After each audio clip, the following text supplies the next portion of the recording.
আসসালামু আলাইকুম রহমতুল্লাহি আবরাকাতু। MS শর্ট ফিল্ম চ্যানেল থেকে আমি মোহাম্মদ মিনারুল ইসলাম আপনাদেরকে একটা ফটোগ্রাফি সম্পর্কে কিছু ধারণা দিব।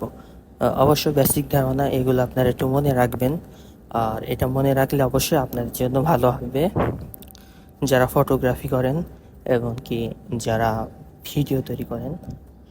অনেকে আছে এরা ভিডিও করতে গিয়ে মনে করেন যে পিছে ব্লার চাই। ফটো তুলতে তো সবাই পারে, কিন্তু ভিডিও করার সময় ব্লার হয় না।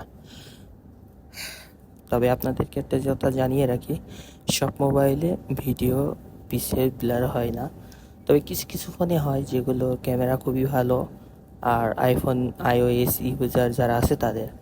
তবে এর ভিতরে সবথেকে ভালো হয় যদি আপনি ছবিটা জুম না করে কাছ থেকে ছবিটা ধরেন, ফোকাসটা করেন, তাহলে অবশ্যই পেছনে আপনার ব্লার হবে, আর যেটা সাবজেক্ট সেটা অবশ্যই খুবই ক্লিয়ার আসবে, আর অবজেক্ট তো অবশ্যই ক্লিয়ার হবে।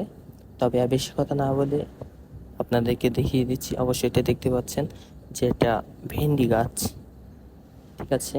তো সবাই চিনেন ভেন্ডি গাছ, হয়তো কেউ ঢেঁড়স বলেন। তবে এটা ফটোগ্রাফির জন্য আমার কাছে খুব ভালো মনে হলো। তবে বাকি কিছু বলবো সেটা নেক্সট ভিডিওতে। অবশ্যই সেই ভিডিওটি চাওয়ার জন্য আমাকে সাবস্ক্রাইব করে পাশে থাকবেন। ধন্যবাদ।